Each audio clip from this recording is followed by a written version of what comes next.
देहरादून शहर को single use plastic से मुक्त करने के लिए नगर निगम ने मुहिम छेड़ी है, जिसके चलते नगर निगम की तरफ से देहरादून के परेड ग्राउंड में विशेष कार्यक्रम का आयोजन किया गया। इस दौरान देहरादून के मेयर सौरभ थपड़ियाल मुख्य अतिथि और राजपुर विधायक खजान दास विशिष्ट अतिथि के रूप में शामिल हुए, जिसके चलते नगर आयुक्त नमामि बंसल ने देहरादून की जनता को सिंगल यूज़ प्लास्टिक का इस्तेमाल नहीं करने के लिए शपथ दिलाई।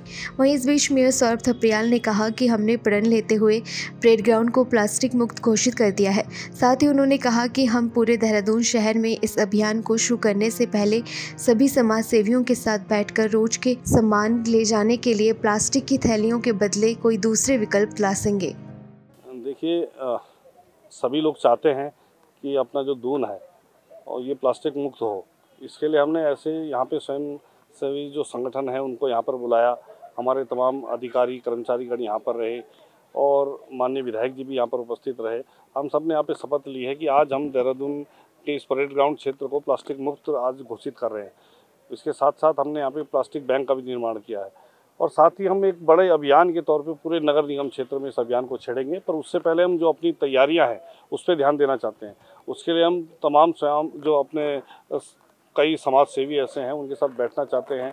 कुछ उनका विकल्प जो प्लास्टिक की थैलियाँ हैं जो कि हमारे समाज में तमाम आप देखेंगे नदियाँ नालियों में सब वही पड़ी रहती हैं, जिनकी वजह से ब्लॉकेज भी होता है, ड्रेनेज सिस्टम जिनकी वजह से गड़बड़ाता है। पानी जो है वो अगर सड़कों में बह रहा है तो कहीं ना कहीं उसकी जिम्मेदारी प्लास्टिक की थैलियाँ भी हैं। तो उनको दूर करने के लिए और उसका विकल्प सबसे पहले समाज में आना चाहिए। वो अगर जब देहरादून में इसका विकल्प हम सब लोगों के पास होगा तो निश्चित तौर पे जो समाज के लोग हैं, जो नागरिक हैं, वो भी नहीं चाहते हैं कि प्लास्टिक का उपयोग करें। वो मजबूरी में लोगों को करना पड़ता है।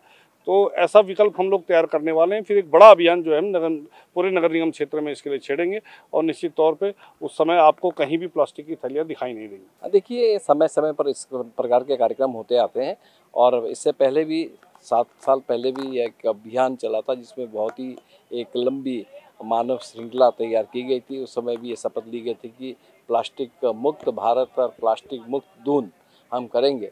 किंतु अभी बहुत कुछ कमियां हैं, इस कमियों को सुधार लाने की आवश्यकता है और जब तक आम जनमानस का सहयोग नहीं मिलता है, जनता का सहयोग नहीं मिलता है, तब तक हम लोग उस पर उभर नहीं पाएंगे। इसलिए प्लास्टिक के लिए हमको पहले ये भी सोचना चाहिए कि हमारे उच्च अधिकारी जिन कंपनियों में ये सिंगल प्लास्टिक जो यूज में आता है उसको रोक नहीं लगती, तब तक दिक्कतें आएगी। हालांकि काफ़ी परिवर्तन आया है जब से माननीय प्रधानमंत्री जी ने ये इस कदम को उठाया है और एक स्वच्छ भारत का जिस तरह से उन्होंने कहा है और संदेश देने का काम किया है, स्वच्छता पे भी और प्लास्टिक मुक्त पे भी, तो काफ़ी कुछ अंतर आया है।